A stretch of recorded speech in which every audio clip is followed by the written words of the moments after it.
Test. Test, test, test. Jiggity check. Check yourself before you wreck yourself. Like, wicka, wow. I'm back with a new project. So, last time on my last video, I was talking about fixing up the man cave. Well, man cave has been put on pause for a little bit. Still waiting on some wood. You know, I'm always trying to make this a budget-friendly project, and I'm still waiting on some wood that's inexpensive. People here in the Treasure Valley, please change out your fencing, put vinyl fence up, and take down your cedar fencing. That way I can use your pickets to cover the inside of the man cave here. So in the meantime, I thought, you know what? I'm going to take my dad's good old hunting rifle, his 7mm mag, and put a new scope on it. He had this crazy looking old school 1950s, 60s era rifle scope with an all steel body tube made by Weaver back in the olden days. He loved the scope. I think it literally had the original crosshairs. I could be wrong. Comment below if I've got this all wrong. But I think this thing had real crosshairs inside of it. Anyhow, I'm going to do an update. So my good friends at Leupold, they were kind enough to send me a new scope to deck this thing out with. So I've got Leupold mounts, Leupold scope. I asked for more of a less expensive kind of a, you know, entry-level scope, and they ponied up a VX5 HD. It's pretty cool. This is like super awesome. Thank you very much, guys, for helping me out with this thing. It's way more than I asked for, and so this is going to be like the coolest build ever. So this gun, here you go, Austin. So this gun is an Interarms, okay? It's the Whitworth model, if you will, 7mm mag. Pretty uncommon brand. My dad thought this thing was great. He fell in love with it as soon as he seen it.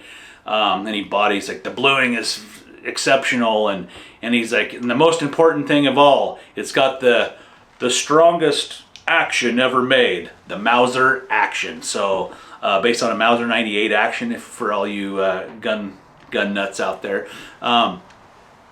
Some people say it's the best action ever made. You know, others will argue different. But anyway, it's a good solid rifle. I thought, you know what?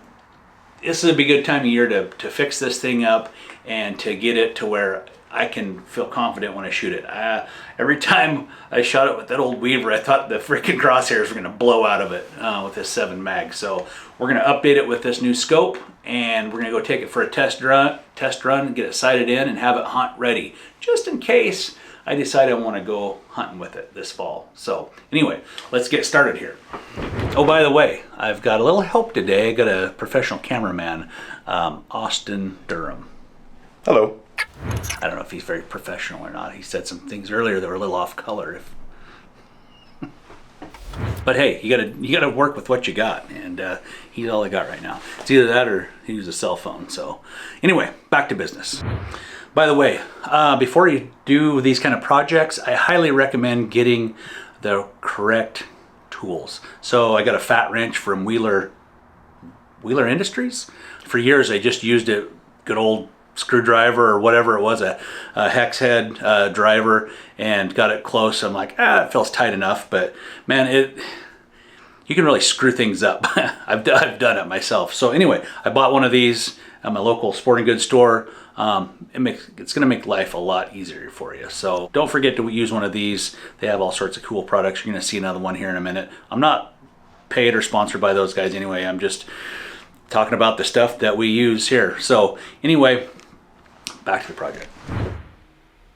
So previously, my dad's favorite rifle was an 8mm Mauser. It was a German Mauser. It was an old relic from World War II that he bought right after he got out of the Marine Corps, right after World War II.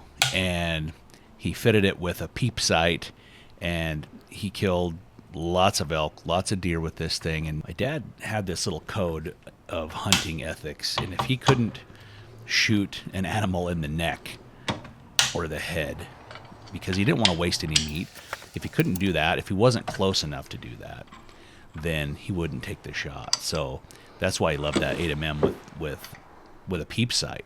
So that was in the late 1940s he bought that rifle. So fast forward a few years to, it must have been 1990 and he bought this new rifle. And he threw that old Weaver scope on it.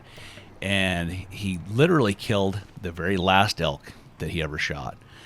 It was opening day of season here in Idaho, and my mom and dad had permission to hunt some private property. And as daylight broke, then they seen a big herd of elk out in front of them, and there were elk everywhere. There was about 11 bulls, and there were some guys that didn't have permission to hunt this property like my folks did.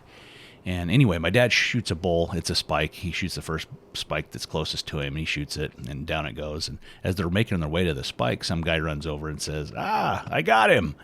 And instead of arguing with the guy about whose bull it was, there were still some elk running around, so my dad just shot another one.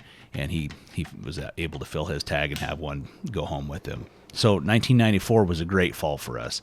My brother had killed a nice 5-point with a bow. That was his first archery kill. I killed a 5-point with my bow. Brother's wife shot a bull, and my dad killed a spike. And that was the last bull my dad ever got, which makes this rifle build a little more special. And there she is in all of her glory, the Interarms Whitworth 7mm Remington Magnum with a Mauser action, outfitted with a Leupold VX5. All right, well, we got it all mounted up here. I don't know if my dad would like it or not. He was pretty stuck in these old ways on the old Weaver, but I think this VX5 definitely does this rifle some justice. And who knows, maybe I'll get to take this thing on a hunt maybe this fall. Maybe I'll take it deer hunting, or maybe I'll take it elk hunting. I don't know. It's got that rich mahogany stock. And, I have many leather-bound books, and my apartment smells of rich mahogany. I don't know if it's made out of mahogany. It's made out of some kind of wood, but wood stocks are always nice. They have that nice warm feeling when you're hunting with them, unlike synthetic stuff. So I'm a big wood stock fan. But anyway, yeah, thanks for watching, guys. If you like what you saw, give me a like and a subscribe. If you don't, then make a comment in the bottom. If you don't like Austin's camera work, definitely critique him, because kids know everything. You know how kids are these days. Oops. Anyway, thanks for watching, guys. We're gonna take this thing to the range and let it eat.